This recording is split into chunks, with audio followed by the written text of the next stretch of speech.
Bonjour à tous, dans cette vidéo nous allons vous montrer comment utiliser le Basic Table. Voilà, donc on a testé avec les différents types de données qu'on peut avoir, des images, des liens, des textes, des nombres, des mails, et voilà ce que ça donne. On vous explique tout dans la vidéo, c'est parti!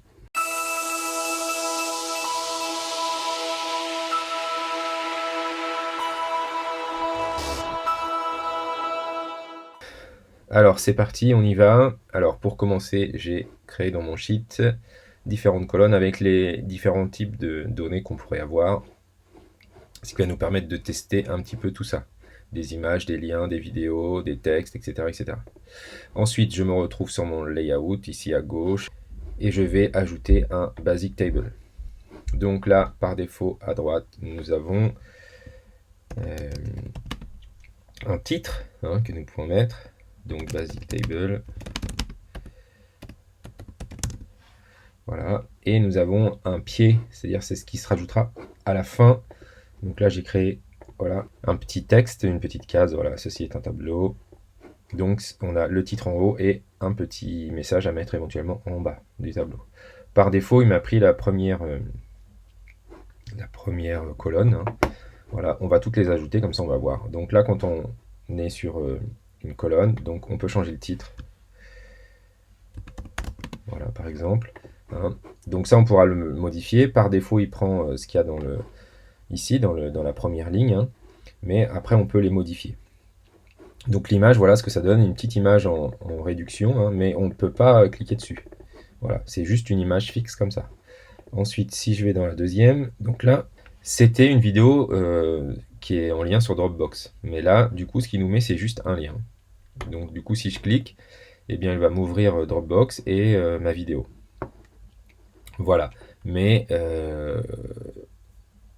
j'ai pas vraiment le lien qui apparaît ici, et j'ai pas une miniature de la vidéo. Voilà ce que ça donne quand on a une vidéo qui est en lien directement sur Dropbox. Si j'ajoute une vidéo qui est en lien sur YouTube, et ben c'est exactement la même chose. Voilà, on a notre lien, et ensuite on arrive directement sur la vidéo. Voilà. Quatrième possibilité, tac tac tac.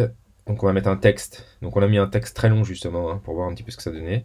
Eh bien, le texte apparaît, mais on ne peut pas voir la suite du texte. Voilà, donc il faudra se limiter, si on utilise un texte, à un certain nombre de caractères.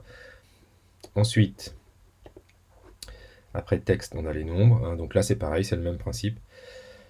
Ça va dépendre aussi du mot qui est devant.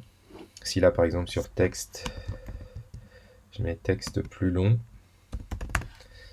et bien du coup, ça va me réduire mon texte à droite. C'est celui de gauche qui est prioritaire sur le titre de gauche, là, qui est prioritaire sur le contenu de la cellule qui est à droite. Voilà, donc les nombres, c'est pareil, ça nous fait un petit texte en gris. Ensuite, les mails. Donc là, ça nous affiche le mail en entier. Et si je clique dessus, du coup, ça m'ouvre mon logiciel de messagerie. Même chose que d'habitude. Ensuite, si je mets un lien, alors là, on l'avait déjà vu un petit peu avec là, mais du coup, si je mets un lien, eh bien, j'ai une partie du lien qui est affichée, c'est-à-dire la racine du site, mais j'ai pas le lien en entier, parce que de toute façon, ça rentrerait pas. Voilà.